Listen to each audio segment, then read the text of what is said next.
দোয়া কুনুত পারেন না বলে যারা ভয়েতে বেতের নামাজই পড়েন না, তারা শুনেন তিনটা কাজ আপনার জন্য রয়েছে।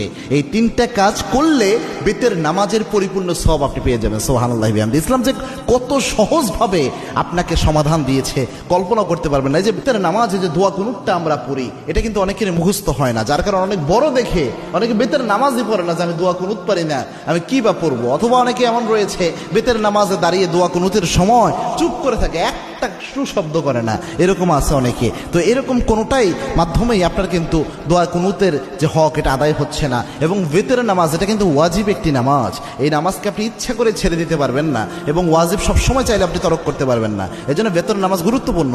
এবং কি আল্লাহর হাবিব সাল্লাল্লাহু আলাইহি ওয়াসাল্লাম বলতেন, ইন্নাল্লাহা বিতরুন ইউহিব্বুল বিতরা, আল্লাহ রাব্বুল আলামিন নিজে বেজরকে আল্লাহ রাব্বুল আলামিন নিজে ভালোবাসেন। সুবহানাল্লাহ। এবং আল্লাহর হাবিব সাল্লাল্লাহু আলাইহি ওয়াসাল্লাম সফর অবস্থায়ও প্রায় সময় চেষ্টা করতেন বেতের নামাজ যেন ছুটে না যায়। আল্লাহু আকবার। এই জন্য বেতের নামাজ মা বোন যারা রয়েছেন, বিশেষ করে আমার যুবক বাবা ভাইয়েরা যারা রয়েছেন এবং আমার বাবাজিরা যারা রয়েছেন, বেতের নামাজে আপনি দোয়া কুনুত পারছেন না, আপনি কি করবেন? প্রথম যদি আপনি দোয়া কুনুত না পারেন তাহলে আপনি যে দোয়াটা পড়বেন, রব্বানা আতিনা ফিদ দুনিয়া হাসানাহ ওয়া ফিল আখিরাতি হাসানাহ ওয়া কিনা আযাবান নার।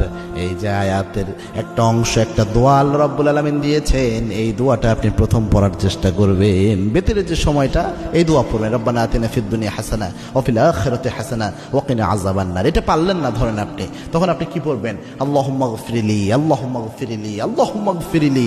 এটা বারবার আপনি পড়তে থাকবেন, তাহলেও দেখবেন ইনশাআল্লাহ বেতরের হক আদায় হবে। 3 নাম্বার হচ্ছে আপনি পড়বেন আস্তাগফিরুল্লাহ, আস্তাগফিরুল্লাহ, আস্তাগফিরুল্লাহ। তিনটার যে কোনো একটা যদি আপনি পড়েন, আশা করা যায় ইনশাআল্লাহ বেতরের হক সাময়িকভাবে আদায় হবে। তবে এটা এই সময় পর্যন্ত, যতদিন পর্যন্ত আপনার মুখস্থ না হয়।